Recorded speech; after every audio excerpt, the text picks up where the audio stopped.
మీరు చూస్తున్నారు సోషల్ మీడియాలో. నేను ఒకటే చెప్తున్నా, మర్యాదగా ఉంటే మర్యాదగా ఉంటుంది. ఆడబిడ్డల జోలుకు వస్తే మాత్రం జాగ్రత్త. క్యారెక్టర్ అసాసినేషన్ చేస్తే మాత్రం చాలా ఫర్మ్గా ఉంటాం. తెలుగుదేశం పార్టీ భయపడదు. తీవ్రవాదులతో పోరాడాం. ముఠా నాయకుల్ని పూర్తిగా కంట్రోల్ చేశాం. మత విద్వేషాలు రెచ్చగొట్టే వాళ్ళని నియంత్రణ చేశాం. రౌడీలు లేకుండా చేశాం.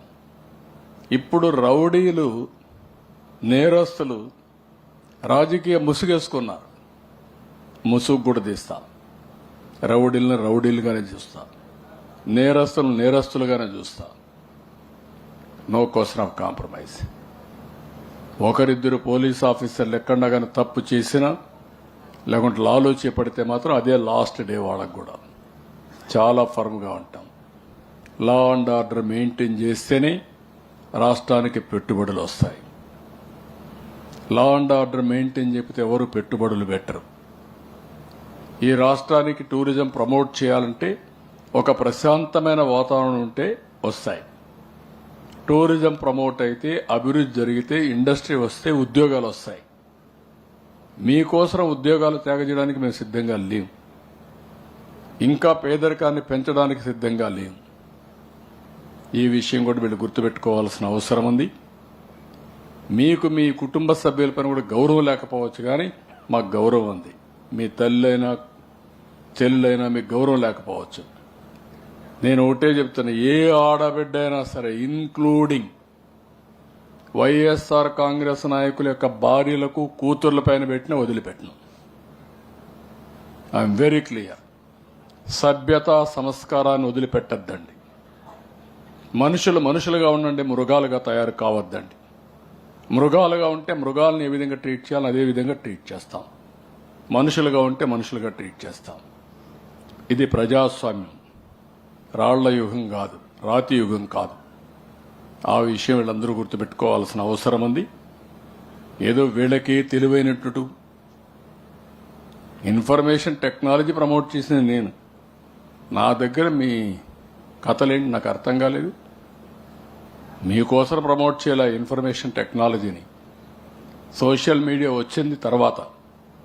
అలాంటి దాంట్లో మీ ఇష్ట ప్రకారం పెట్టి తప్పుడు అడ్రస్లు పెట్టి చేయడం తప్పిది. చాలా ఫర్మ్గా ఉంటాం. ఎవరైనా అలాంటి ధోరణిలో ఉంటే బీ కేర్ఫుల్, మానుకోండి. ఒట్టొట్టి అడుపులరిస్తే కుదరదు. నేను I'm very clear on that. పేదరికం అడగడం ఏదో జరిగిపోతుంది అంటే మీ ఇష్ట ప్రకారం తిడితే ప్రతి ఒక్కరు పడడానికి సిద్ధంగా ఉన్నారండి. పడాలండి. మొన్న డిప్యూటీ సీఎం అన్నాడు, వస్తామంటే కూతుర్లు బోరు నేర్చారు. Is it necessary? అనుభవించాలా మేము? ఏ నాయకుడైనా రాజకీయాల్లో వచ్చింది గౌరవంగా ఉండి ప్రజాసేవ చేయాలని. నేను ఆ మాట చెప్పాను. నన్ను కూడా ఒకసారి మోసం చేశారు, మీకు అందరికీ ఐడియా ఉంది.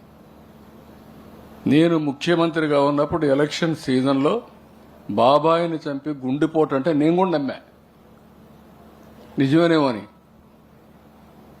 అది ఆ సాక్షి పేపర్లో వేసి తర్వాత గుండెపోటు కాదు గొడ్డలి వేటు అని తెలిస్తే సాయంత్రానికి తెల్లవారి మళ్లీ ఆ పేపర్లో నారాసుర రక్త చరిత్రని సానుభూతి సంపాదిస్తారా మీరు?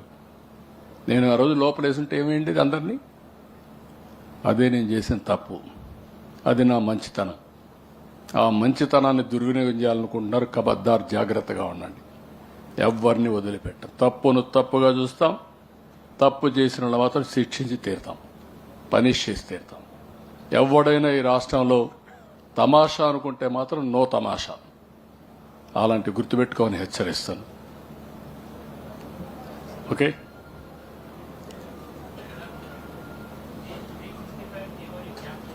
ఏది ప్రీవియస్ గవర్నమెంట్ 365 జీవో ఒకటి ఇష్యూ చేసి ఎక్కడికక్కడ ప్రాజెక్టులు నిలిపివేసింది. అన్ని ప్రాజెక్టులు చేస్తున్నా. ఇప్పుడు అన్ని కూడా చెప్తున్నా మీకు. ప్రాధాన్యత క్రమంలో ప్రాజెక్టులు అన్ని తీసేసుకుంటున్నాం. అన్ని కూడా రివైవ్ చేస్తాం. అవే కాదు, ఇంకా కొత్త ప్రాజెక్టులు కూడా తీసుకుంటాం. అదే సమయంలో గోదావరి పెన్నా నేను చెప్పింది మీకు నాగార్ సాగర్కు నీళ్లు తీసుకొచ్చి అక్కడి నుంచి బనకచర్లకు తీసుకురావడానికి ఆలోచిస్తున్నా. అది ఎట్లా సాధ్యం అనుకున్నప్పుడు కొన్ని ఆలోచనలు వస్తున్నాయి. అది కానీ సఫలీకృతం అయితే ఇంకా నాకు ఆ తర్వాత నేను ఫోకస్ చేయాల్సింది జిల్లా, ఒక్క పార్లమెంట్, ఆ ఒక్క పార్లమెంట్ అన్న రెస్పాన్సిబిలిటీ. దానికి నీళ్లు తుంగభద్ర నుంచి వస్తాయా, కేసీ కెనాల్ వస్తాయా, లేకుంటే లిఫ్ట్లు పెట్టాలనా ఎక్సర్సైజ్.